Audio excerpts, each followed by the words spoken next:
ప్రతిపక్ష పార్టీల వారికి నరాల బలహీనత ఉందంటూ హాట్ కామెంట్స్ చేశారు గురజాల ఎమ్మెల్యే యరపతినేని శ్రీనివాసరావు. పల్నాడు జిల్లా దాచపల్లిలోని జిల్లా పరిషత్ ఉన్నత పాఠశాలలో ఉన్నం హాస్పిటల్, ఆర్కా క్యాన్సర్ హాస్పిటల్ సౌజన్యంతో ఏర్పాటు చేసిన మెగా హెల్త్ క్యాంపును నరసరావుపేట పార్లమెంటు సభ్యుడు లావు శ్రీకృష్ణదేవరాయలతో కలిసి ప్రారంభించారు. నరాల బలహీనత ఉన్న వారే విమర్శలు చేస్తారని, అలాంటి వారందరికీ మెడికల్ క్యాంపు ద్వారా ట్రీట్మెంట్ చేయాలని ఎద్దేవా చేశారు ఎమ్మెల్యే. ప్రత్యర్థి పార్టీలకు ఎవరు నరాల బలహీనత ఉంది, ఒకసారి డాక్టర్లు కూడా సరి చేసుకోవాల్సిన వైద్యం చేయాల్సిన అవసరం కూడా ఉంది.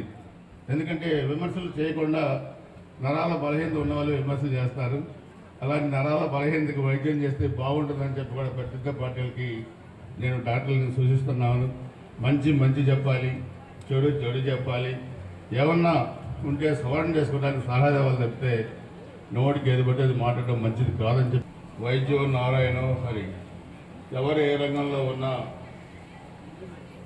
ఎంత పదవుల్లో ఉన్నా, ఎన్ని డబ్బులున్నా ఆరోగ్యం లేకపోతే దేనికి ఉపయోగం ఉండదు. సో ఈరోజు మన ప్రభుత్వం ముఖ్యమంత్రి చంద్రబాబు నాయుడు గారి అధ్యక్షతన మరి వైద్య రంగానికి పెద్దపీట వేస్తూ ఉన్నారు. ఈ సంవత్సరంలో మనం చూస్తే పేద ప్రజల ఆరోగ్యానికి ముఖ్యమంత్రి సహాయ నిధి నుంచి, సీఎం రిలీఫ్ ఫండ్ నుంచి ఇప్పటికే 5 కోట్ల